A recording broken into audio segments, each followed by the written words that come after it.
인물이고요. 잠깐 저희 자체를 좀 소개드리면, 저희의 모토는 세상에 새로운 삶의 방식을 전한다는 게 저희의 이제 목표입니다. 또 저희의 목적이고요.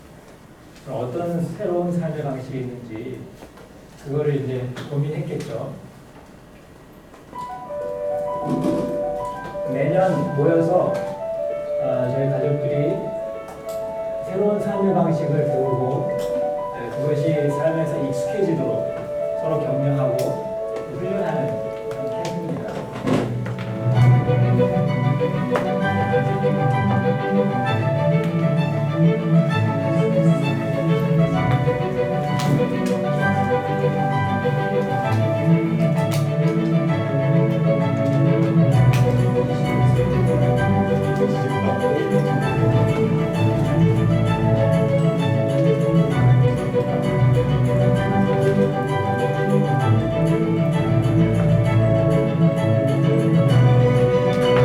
미국 시카고 북부에 아주 아름다운 전경의 캠퍼스인데 나중에 여러분들도 저희와 함께 가서 좋은 시간을 보냈으면 좋겠습니다.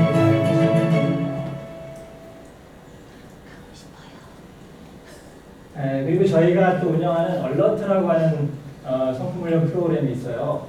이것은 이제 약자인데요. 얼러트라는 단어도 있지만 약자인데 공중지상 응급구조팀이라는 구조 재난에서 재난 같은 거 벌어졌을 때 구조대원 전문 구조대원을 양성하는 훈련 프로그램인데 여기에 이제 성품을 접목해서 운영하고 있습니다. Alert's about making men of character, men of God, men who will be able to be there for their families for the long haul. Well, this is for young men who say, I want more. I'm not content with where I'm at. We're all called to lead in some capacity, and we need to be ready and equipped and prepared to do so. Alert to me is all about discipleship. Basic training is about who I am in Christ, where I need to grow, and then getting them the tools to do that.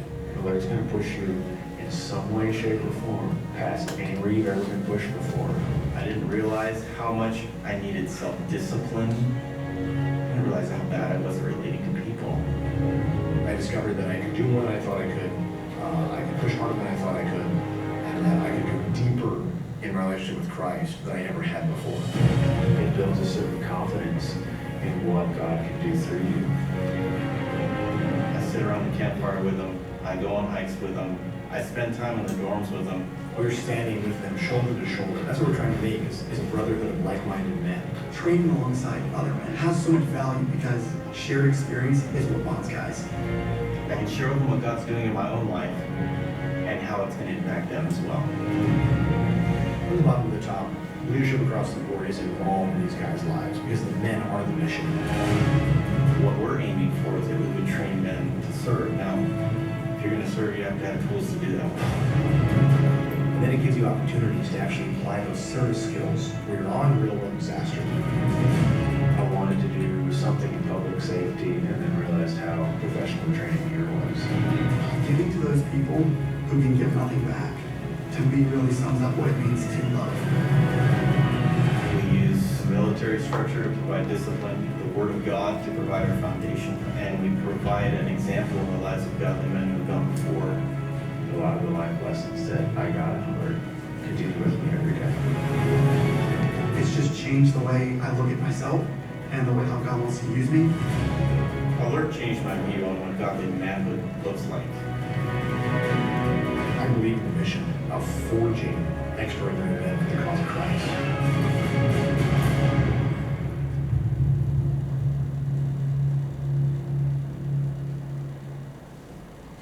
저런 청소년들이, 청년들이 다른데 자기 에너지를 쏟지 않고 다른 사람을 돕기 위해서 그런 도구가 되기 위해서 준비하는 과정들이 상당히 아름답습니다. 저희 이제 IBLP는 이제 베이직 세미나로 유명한데요. 세미나는 1961년에 처음 시작되었습니다.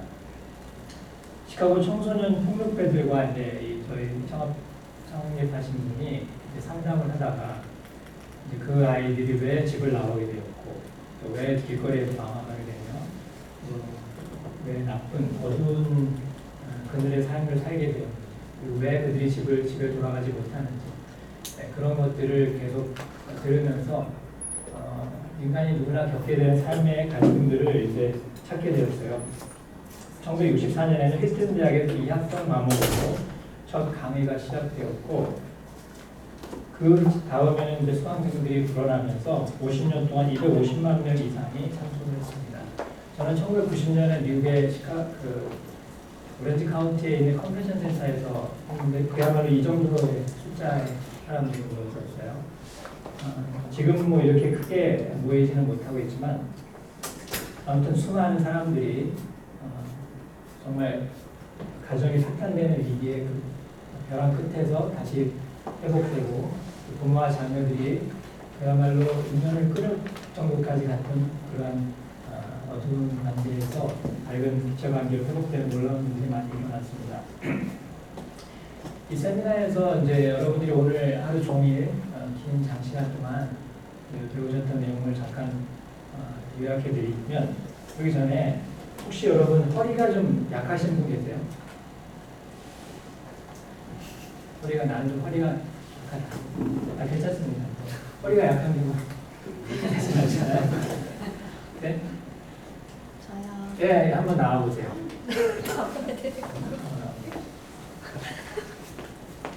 바로 못 드리겠죠. 잠깐 쓰셔서 힘을 주지 마시고요. 그냥 편안하게 이렇게 깍지를 끼고 이렇게 있어 보세요. 힘을 주지 마시고 그리고 제가 이거 누를 텐데 몸이 혹시 앞으로 당겨 나가면 그냥 당겨 나가서 발 한마디만 이렇게 발 한 장만 이렇게 주시면 됩니다. 예, 금방 이렇게 제가 세게 안 눌렀는데 앞으로 나오시고 또 뒤로 깍지를 껴주세요. 자, 예, 그렇게 세게 안 눌렀는데 이렇게 기울으셨어요. 자, 저를 따라해 주세요. 여러분도 다 일어나죠. 허리 강화 운동 자세인데요. 이렇게 아주 간단한 데인데 일단 10초만 3번 하겠습니다. 10초만. 이렇게 깍지를 껴서 권총을 만드세요.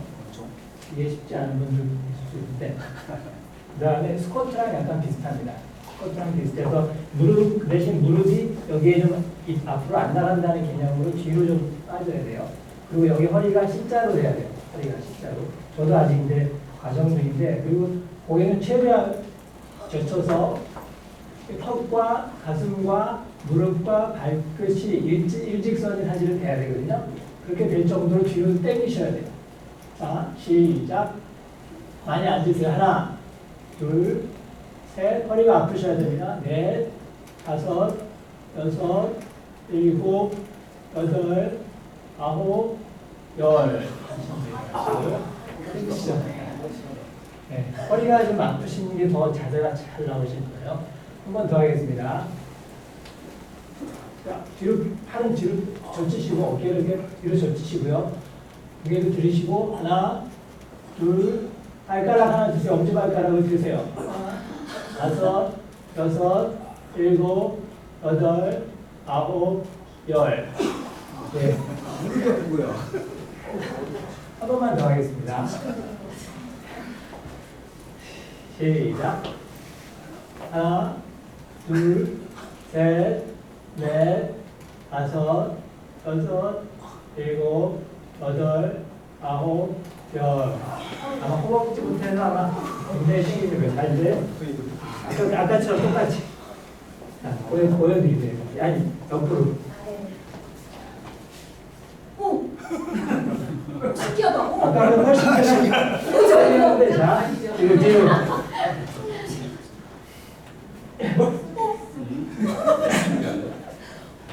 넘어가는데. 뭐가 달라진 건지 아세요? 허리 근육이 순식간에 강화된 거예요. 허리가. 미십니다. 네, 들어가야 됩니다. 감사합니다.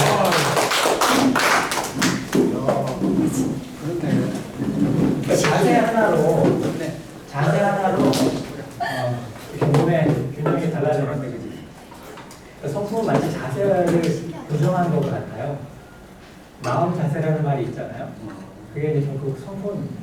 몸도 자세가 자꾸 틀어지면 몸이 망가지는 것처럼 마음도 자세가 틀어지면 마음이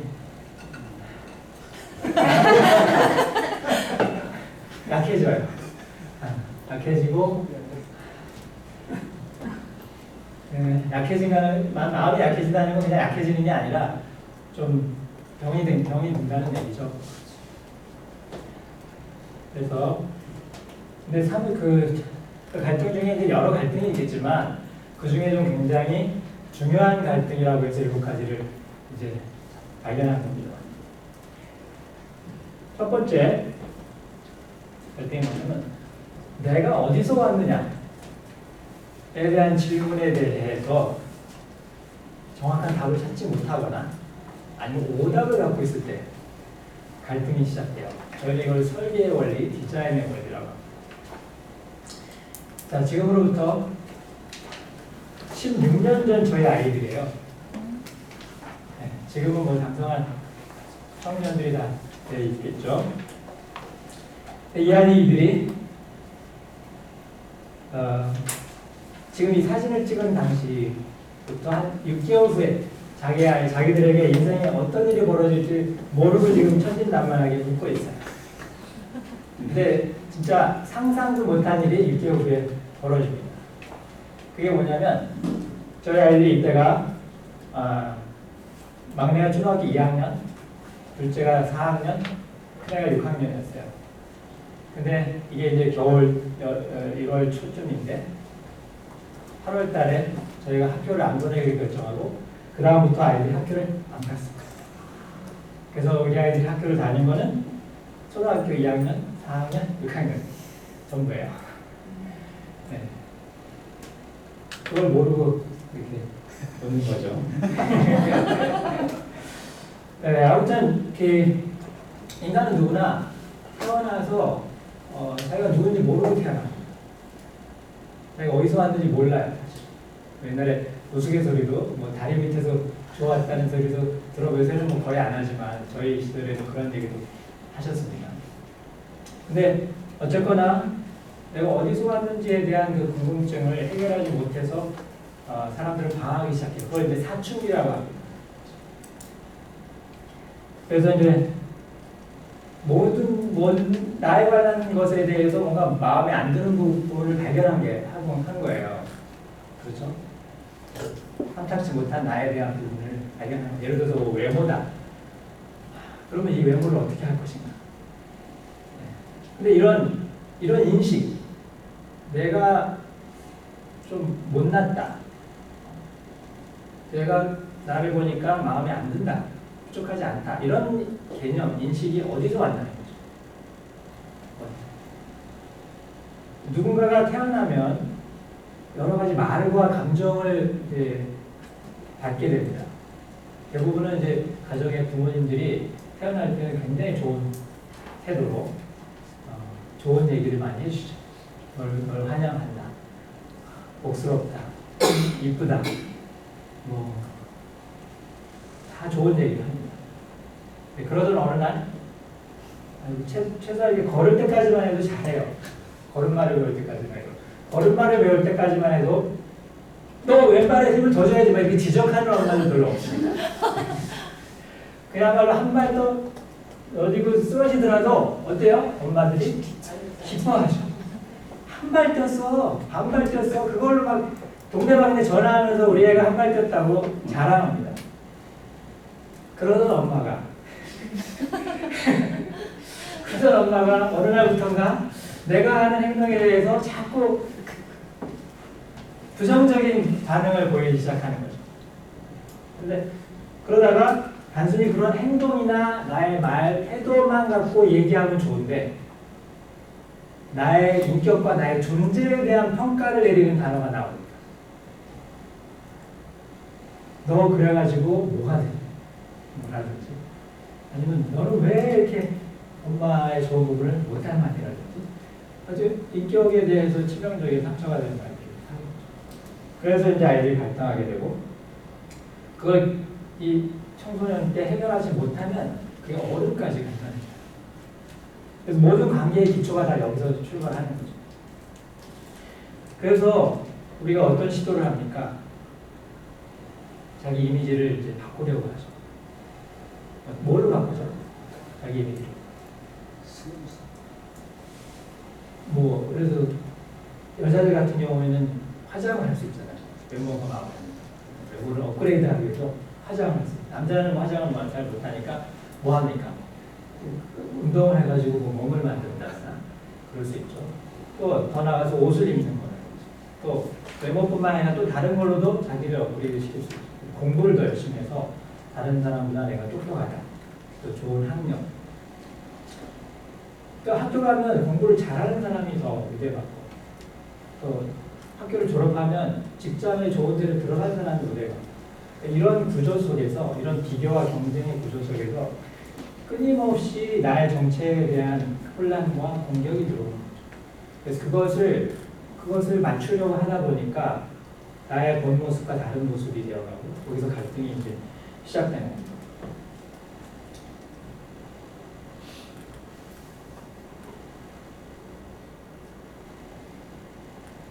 자, 본질과 이미지라는 단어가 있습니다.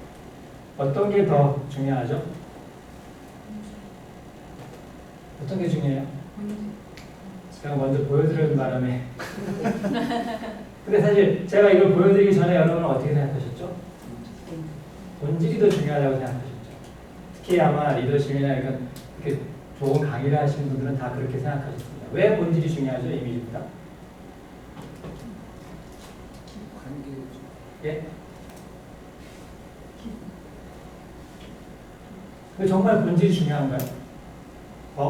이미지보다? 이미지도 중요해요. 이미지도 중요해요. 네. 까지 왔습니다. 아니면 이미지가 더 중요합니까? 그건 안 옵니까 아직? 중요해요. 네, 거기까지는 아직.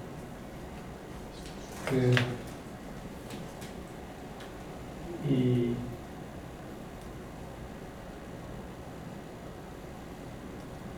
배설물이 식탁 위에 있다고 한번 생각해요. 그러면 정말 불쾌하죠. 근데 그 배설물이 거름통에 있어요. 그러면 그 거름통의 의미를 아는 사람은 그렇게 불쾌하지 않습니다. 그 냄새가. 어떻게 보면 거름통에 있는 것이 더 양도 많고 부패해서 냄새가 더 심할 수도 있죠. 그렇지만 그걸 아는 사람은 그렇게, 그리고 정말로 식물을 키워보신 분, 아니면 밭에서 농사를 지어보신 분은 그걸 정말 고마워하죠. 그 냄새를. 왜냐하면 그 냄새가 지나면 지날수록 그 농사 짓는데 필요한 거름이 더 완성되니까. 자, 식탁에 있는 것과 거름통에 있는 것이 본질적으로 다릅니까? 본질은 같죠. 뭐가 달라졌죠? 이미지가 달라졌어요. 이미지라는 건 뭐냐면 컨텍스트입니다. 문맥이 달라진 거예요. 문맥이. 예를 들어서 나는 바보다 라는 말만 있어요. 이러면 이 본질은 뭐예요? 내가 바보라는 거잖아요. 근데 여기다가 이미지를 입혀요. 어떻게 하냐면 내가 나를 바보라고 생각한다면 나는 정말 바보다. 그러면 내가 바보라는 말이 전혀 다른 면으로 바뀝니다. 그렇죠? 그러니까 이런 것처럼 이미지를 어떻게 입히느냐에 따라 그 본질이 새로운 본질까지도 됩니다. 그래서 성경에는 하나님이 흙으로 사람을 만드셨다고 해요. 동물하고 다를 게 없었습니다. 그런데 하나 달라진 게 사람한테 하나님의 형상, 하나님의 이미지를 입혔어요. 그 다음부터는 전혀 다른 차원의 생물이 됩니다. 존재가 됐어요. 이런 것처럼 우리가 이미지를 어떻게 입혀주느냐가 굉장히 중요하죠. 삼성하고 애플이 특허 논쟁이 벌어졌습니다. 근데 이 차이점을 한번 아시겠어요? 휴대폰에 대한 특허예요. 자, 삼성이 애플한테 소송을 건 특허 문제는 다 휴대폰의 기능, 본질, 휴대폰의 본질에 대한 것이었어요. 근데 애플이 삼성한테 건 특허 소송은 다 이미지에 밀어서 끄는 거. 그래서 이렇게 양손으로 벌리면 확대되는 거. 별거 아니잖아요. 그리고 바둑판 모양, 그 옆에 사각이 둥글게 약간 깎아주는 거. 이미지예요, 이미지. 이렇게 끈다는 것, 페이지를 넘긴다는 것처럼 이런 그 아이디어랑 같이 그 기능을 맞춘다든가. 이렇게 확대할 때 이렇게 벌려놓는 거를 이렇게 확대하는 것으로 이미지를 맞춘 거죠. 그 기능. 이 게임이 다르죠, 게임. 우리가 자녀를 키울 때, 또 어떤 우리 누군가를 코칭할 때, 뭘 해야 되는가? 이미지를 입혀야 돼요. 새로운 이미지.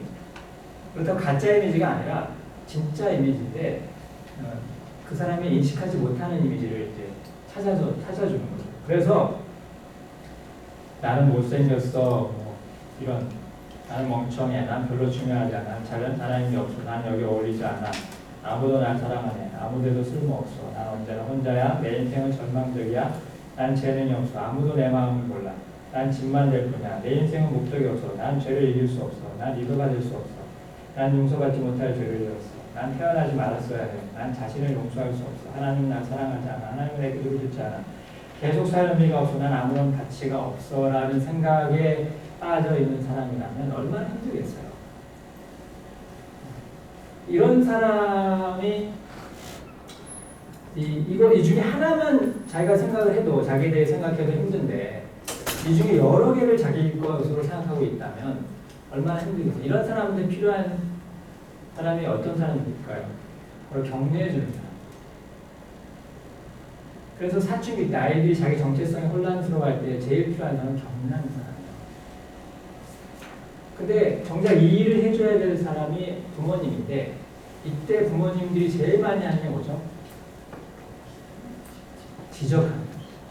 잘못을 지적하는 거죠. 잘하는 거는 당연한 거죠. 못하는 거는 안 될 일이죠. 그걸 사실 뒤바꿔야 돼요. 못하는 게 당연한 거고 잘하는 게 감사할 일인 거예요. 특별한 거죠.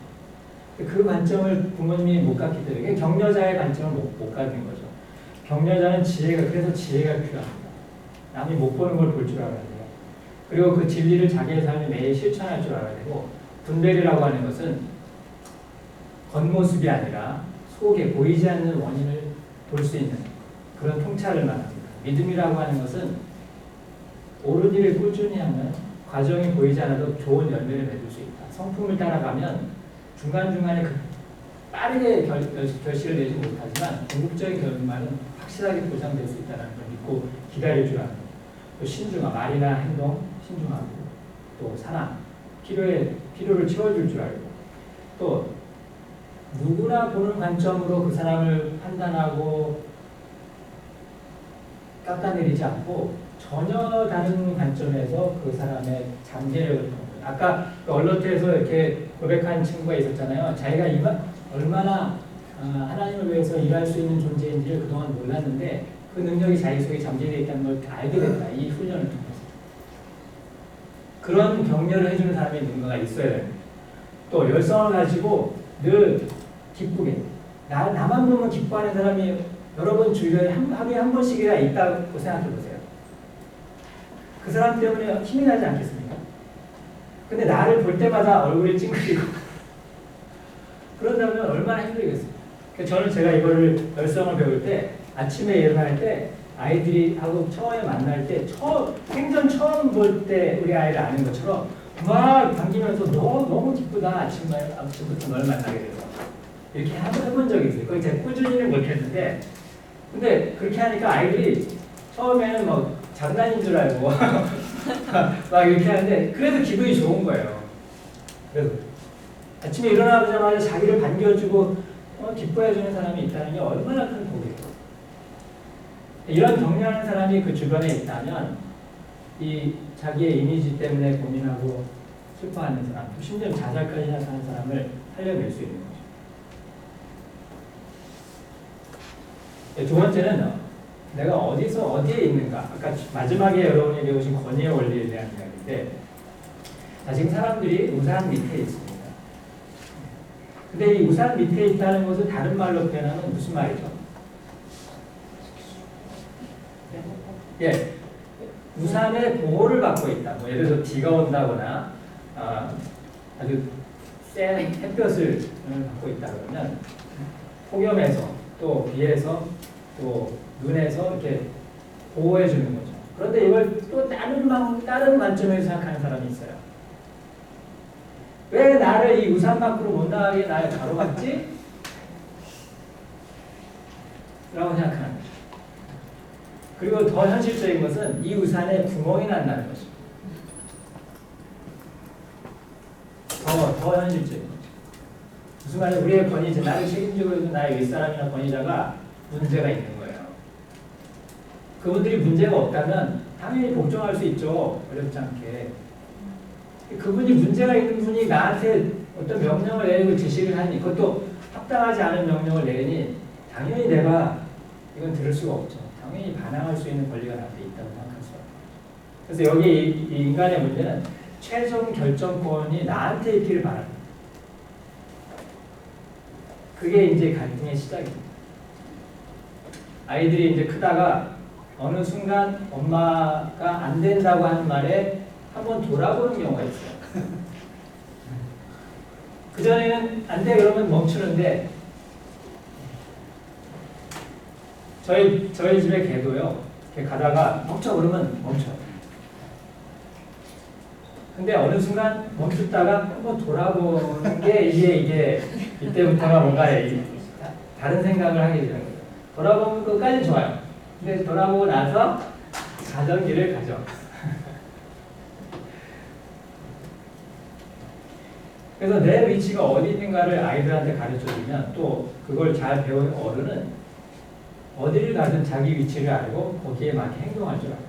그리고 문제가 생기면 반항이 아니라 반항과 또한 시위가 아니라 호소를 할 줄 알죠. 지혜로운 호소. 그래서 저희가 어렸을 때 저희 아이들에게 호소를 가르쳐준 덕분에 저희는 어마어마한 돈을 벌었습니다. 제가 돈 얘기를 하니까 눈이 커지시는데 저희 세 아이들이 다 음악을 했어요. 다 악기 전공하고 했습니다.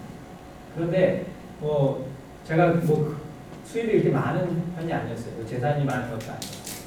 그런데 그 엄청난 일을 빚을 안 지고 다 해냈습니다. 대학까지 나갔어요. 큰애는 지금 독일에서 지휘 공부를 하고 있고. 그래서 그게 다 호소 덕분이었습니다. 사실은.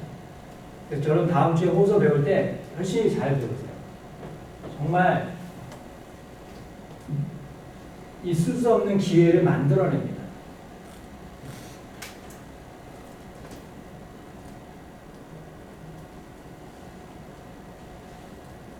그래서 이게 반항하고 순종이 뭔지 모르고 호소가 뭔지 모르는 이 상태에 있는 권위에 대한 불만으로 가족 쌓인 이 사람에게는 섬기는 사람이 필요해요.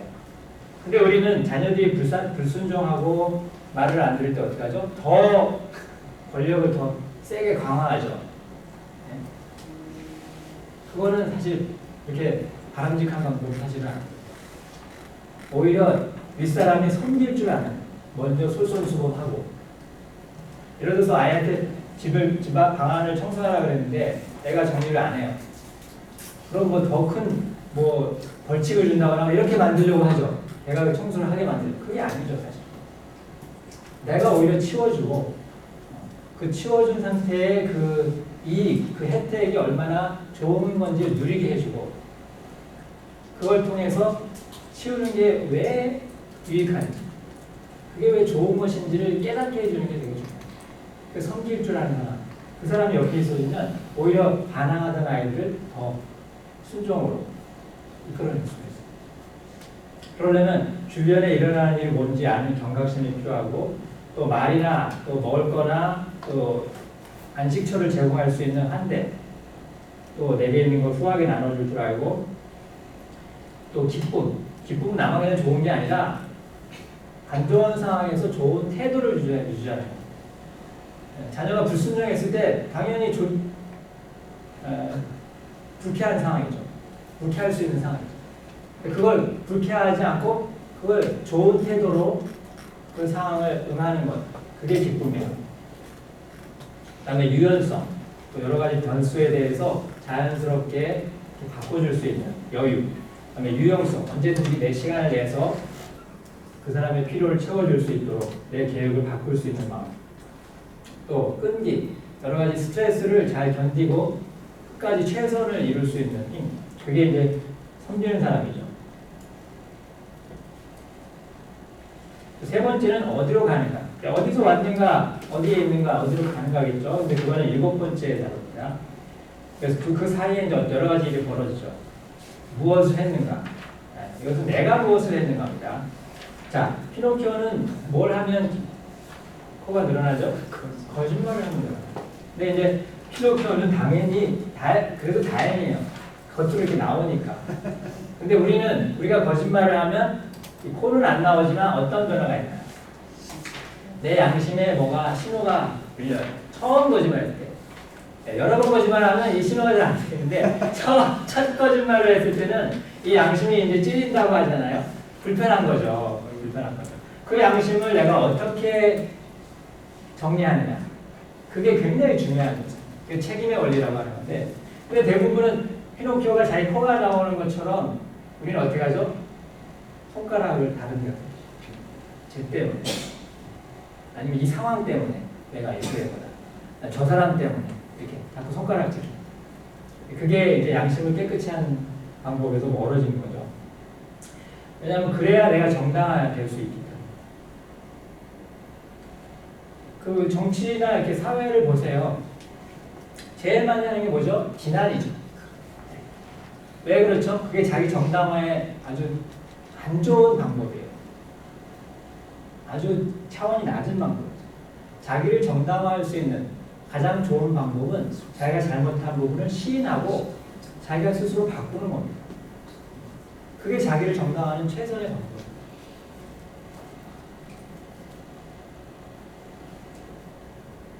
그래서 이렇게 자기 책임을 회피하고 자기가 한 일에 대해서 책임을 못 지는 사람한테는 직언을 해주는 사람이 옆에 있어요. 근데 직언을 한다는 건 비판하는 걸 말하는 것이 아니에요. 진실한 사람. 자기가 진실성이 있는 사람이 직언을 해야 되겠죠.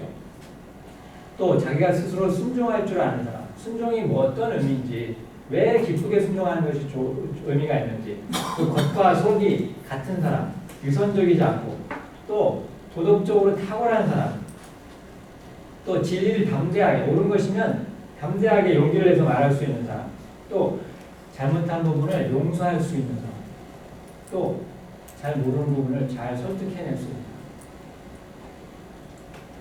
그러니까 여기서 직언이라고 하는 건 비판하고 지적하는 것과는 약간 다릅니다. 성경에서는 이걸 예언자라고 하는데, 알아듣지 못하는 사람에게 가서 그 사람이 잘못한 부분을 알 수 있도록 잘 깨우쳐주는 사람을 말합니다. 그래서 이런 갈등이 있을 때마다 여러분이 지금 보시듯이 성품이 있는 사람이 있어야 됩니다. 그 다음에 무엇을 했는가? 이건 내가 무엇을 했는가가 아니라요. 다른 사람이 무엇을 한 것이에요.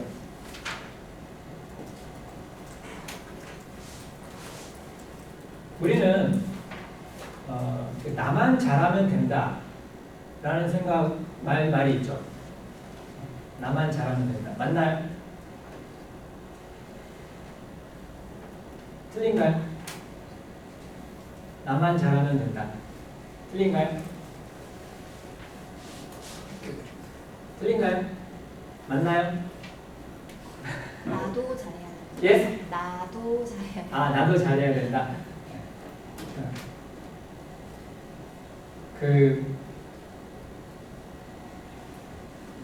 내가 아무리 잘해도 누군가의 어떤 행동으로 내가 상처를 받을 수 있습니다. 우리가 상처를 받는 두 가지 경로가 있는데, 하나는 누군가 나한테 직접 잘못을 했을 때 상처를 받아요. 그렇죠?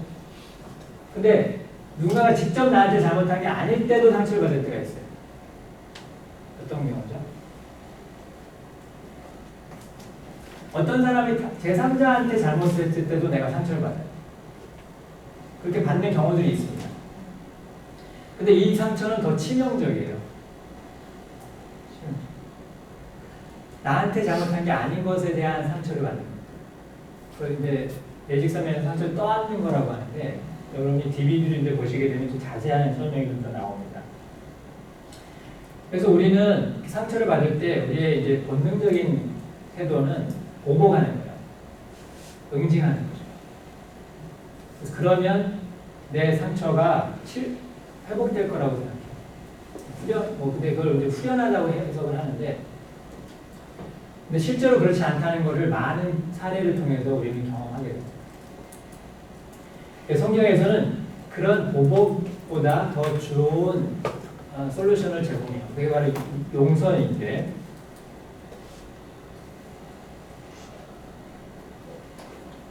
그래서 우리한테 이제 벌어지는 고통스러운 일들, 고통은 좋은 건가요? 나쁜 건가요?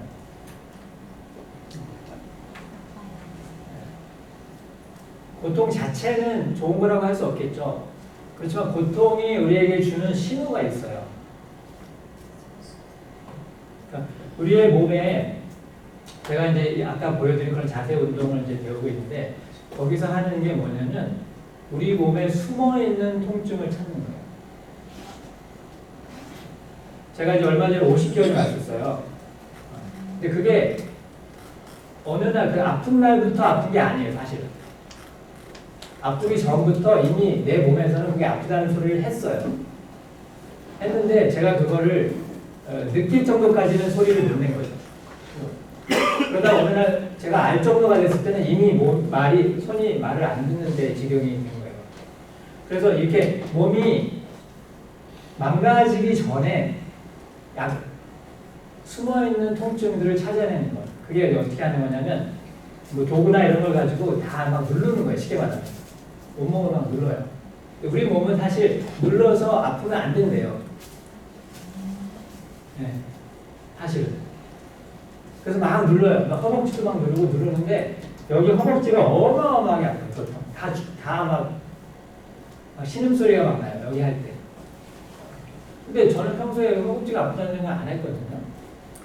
근데 여기를 만져보니까 계속 찌르고 자극 압박을 주니까 거기에 문제가 있다는 걸 발견합니다. 고난이라고 하는 것은 압박과도 같아요. 압력과도 같아요. 그 압력을 가하면 우리 안에 있는 숨어져 있는 통증, 우리의 몸을 망가뜨리고 우리의 마음을 우리의 삶을 망가뜨릴 수 있는 원인이 될 수 있는 그런 질병의 근원이라 그럴까? 근원지를 찾을 수 있다는 거죠. 그러니까 고난이라고 하는 것, 고통이라고 하는 건 굉장히 유익하다는 거예요.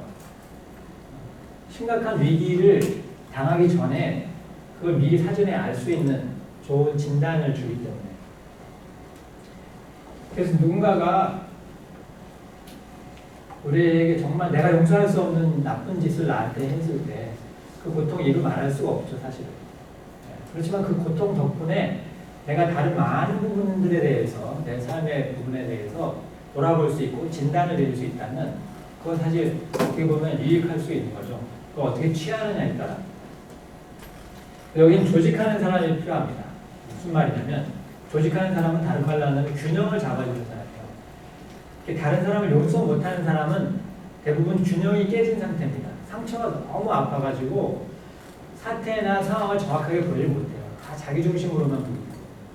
그래서 이런 부분들을 잘 정돈해 줄 수 있는 사람이 필요하고, 그 다음에 솔선해서 이 사람을 도와줄 수 있는 사람, 또 자기 일을 책임감 있게 해주고, 또 겸손한 사람, 과단성이 있고, 의지력이 있고, 또 충성된 사람, 이런 사람들이, 이런 성품을 가진 사람이 곁에서 있어줘야 돼요. 그래서 이런 격려가 되고 위로가 되겠죠. 자, 그 다음에는 왜 침범하는가? 정말 무서운 얼굴이죠. 근데 우리가 이런 얼굴을 할 때도 있다는 거죠. 그러면 주위 사람한테 내가 이런 얼굴을 봤을 때 무서웠던 것처럼 주위 사람에게도 무서움을 줄 수 있다는 거죠. 근데 왜 내 소유를 침범해? 내 왜 권리를 침범해? 라는 것으로 화가 나는 이런 상태. 그래서 우리는 이제 화의 원인을 소유라고 보고 소유를 어떻게 처리할 것인가. 그게 이제 저희 파인애플 스토리 이 책의 내용입니다. 한 선교사가 자기 소유에 대한 애착 때문에 화병을 걸려요. 그것을 어떻게 해결하는지에 대한 아주 재미있는 이야기인데 이 내용이 또 여러분에게 좀 도움이 되셨으면 좋겠습니다. 그리고 지금 아까 이제 말씀드린 내용 중에 지금 제가 이제 계속 이런 성품의 사람이 필요하다라고 이야기를 드리고 있잖아요. 그 중에 이제 지금 아까 조직자라고 말씀드렸는데 이게 저기 캐릭터 스케치라고 하는 3권짜리 책인데 이게 원래는 7권이 이제 만들어져야 돼. 지금 4권, 5권, 6권, 7권을 본부에서 이제 만들고 있는데 이게 아까 말씀드린 그 우리에게 그 7가지 갈등이 있을 때 필요한 사람의 성품을 담은 책이에요. 이 1권은 조직하는 사람, 그러니까 관리자라든지 또 경영자라든지 그런 사람들이 꼭 갖춰야 될 품성에 대해서 이제 이야기하고 있습니다.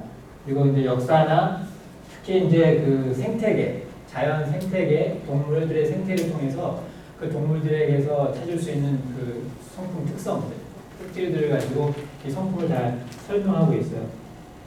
또 두 번째 책은 섬기는 사람, 남을 섬겨야 되는 사람들. 그래서 뭐 중간 지도자라든지, 중간 관리자라든지, 아니면 밑에 직원들이라든지 이런 사람들이 어떤 성품이 필요한지에 대해서 정말 굉장히 자세하게 역사나 이런 걸 그 생태를 통해서 얘기합니다. 그 다음에 이제 주는 은사.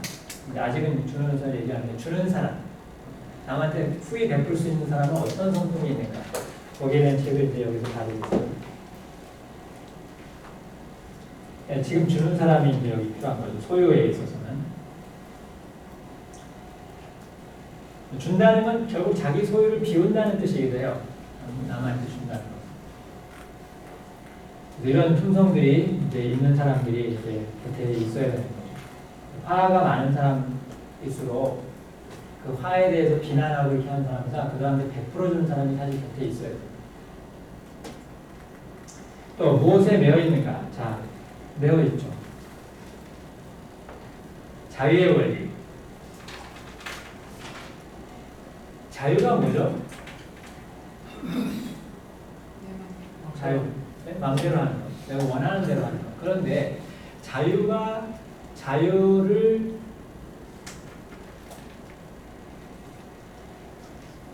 속박한다.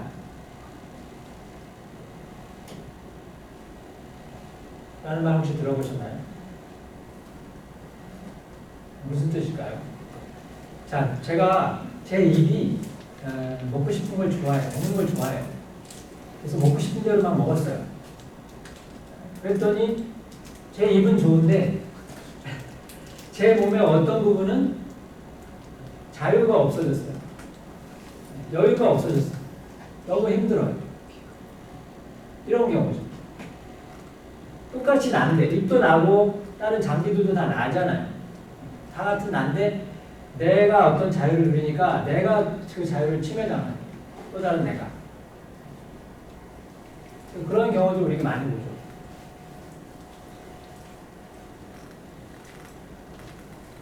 예를 들어서 자녀가 무슨 스마트폰 중독이다, 컴퓨터 중독이다.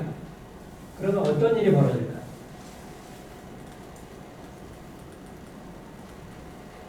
엄마가 중독자가 돼. 무슨 중독자? 네, 자녀를 말리는 중독자. 엄마가 다른 걸 못, 엄마 자기 일을 못해요. 이 중독된 아들이든 딸이든 이 자녀를 거기서 벗어나게 해주는 것만이 자기의 모든 미션이에요. 미션. 그래서 중독자 옆에는 중독자가 있다는 말이 있어요. 공동 의존자라고 이제 표현하는데 그게 좀 많이 너무 어렵더라고요. 공동 의존자. 그래서 원래 영어 인터디펜던트, 서로 상호 의존하는 사람이에요. 그래서 이런 자유를 못 누리는 사람, 자기의 자유 때문에 진짜 자유를 못 누리는 사람, 이런 사람 옆에는 오히려 반대로 자애로운 사람입니다. 집요한 사람이 아니라 너그러운 사람입니다. 자비가 있는 사람. 그래서 자녀의 중독이나 어떤 사람의 중독을 풀어줄 사람은 곁에 자비가 풍성한 사람이 있어요. 그 사람을 경청해주고 민감성을 갖고 또 그 감정을 캐치해주고 또 그 사람의 옳은 것에 대한 자기의 책임을 다할 줄 알고 또 긍휼을 베풀고 따뜻한 마음, 부드러운 사람, 또 존중할 줄 알고 또 자기의 소유를 내려놓을 수 있는 이런 사람이 필요합니다. 마지막으로 이제 어디로 가는가? 성공의 원리죠. 아까 여기 보니까 성공에 대한 어떤 정의도 많이 내리셨는데 인간의 대부분의 성공에 대한 정의는 나의 야망과 목표를 달성하는 거예요. 그렇죠? 자, 그럼 우리가 새로 생각해야 될 새로운 성공의 정의는 무엇일까요? 시험이랍니다. 온전한. 네? 시험 나온다고요. 온전한 사람. 온전한 온전한 사람. 온전한 사람. 예, 온전한 사람은 뭘 하는 사람일까요? 예? 29가지 성품의 원리를 가르치는 데는 의사결정. 가르치는 대로 의사결정을 하는 사람. 그럼 성품의 41가지 가르치려고 하는 게 뭘까요?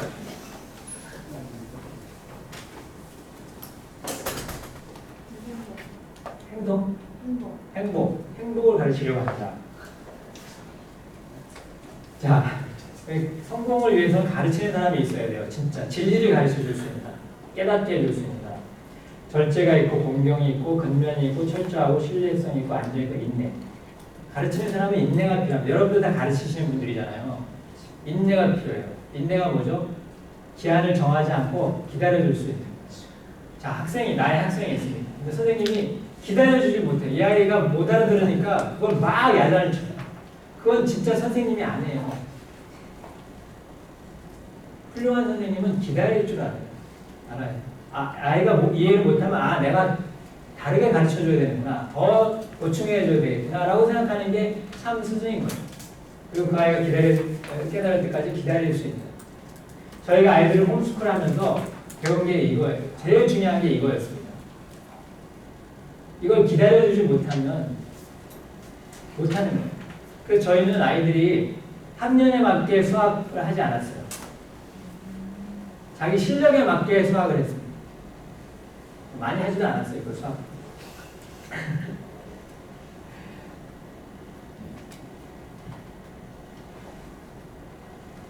자, 그래서 이런 7가지 갈등이 있는 데는 이런 7사람이 필요해요. 7사람. 이 7사람을 우리가 만날 수 있다면, 또 이 7사람이 우리의 아버지이고 우리의 어머니라면 얼마나 복되겠습니까? 또 이런 7사람이 우리의 형님이고 우리의 누님이면 얼마나 복된 사람이겠어요? 또 그렇지 못하더라도 이런 7사람들이 내 친구만 돼도 얼마나 복된 사람입니까? 그런데 부모님이 이런 7사람이 아니었어도 또 내 형들이나 누님이 또 내 형제들이 이 7사람이 아니었어도 내 친구 중에도 이런 7사람이 아니었어도 사실은 괜찮습니다. 그런 분을 제가 한번 소개시켜드릴게요. 얼굴은 제가 공개할 수 없지만 예수 그리스도.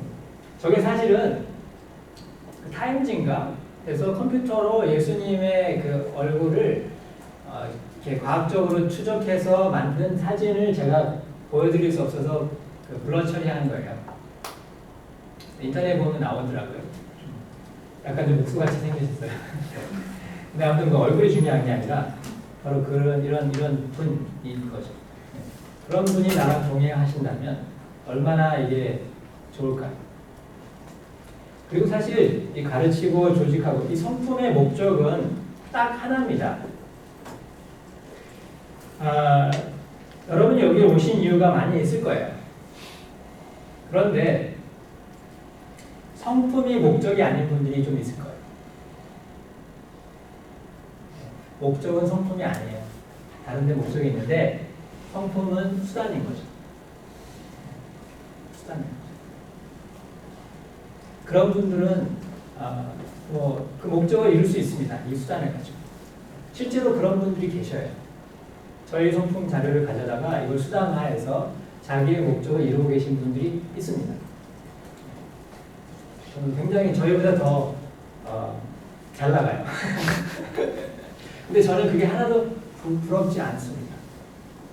왜? 저는 그게 성품이 아닌 걸 알거든요. 그건 성품을 수단으로 쓰는 순간 그건 성품이 아닙니다. 마치 사랑을 수단으로 쓰는 순간 사랑은 사랑이 아니죠. 그래서 저희 마흔아까의 성품의 목적은 사랑입니다. 그래서 제가 성공의 정의는 사랑을 배우는 것이라고 해요. 만약에 우리가 인생에서 진정한 사랑, 참다운 사랑을 배웠다면 그건 성공한 겁니다. 그렇지만 마흔아까의 성품을 달달 외우고 마흔아까지의 성품의 실천사항을 열심히 실천해도 사랑을 못 배우면요, 그건 성공이 아닌 거예요. 예를 들면 경청을 아주 잘하고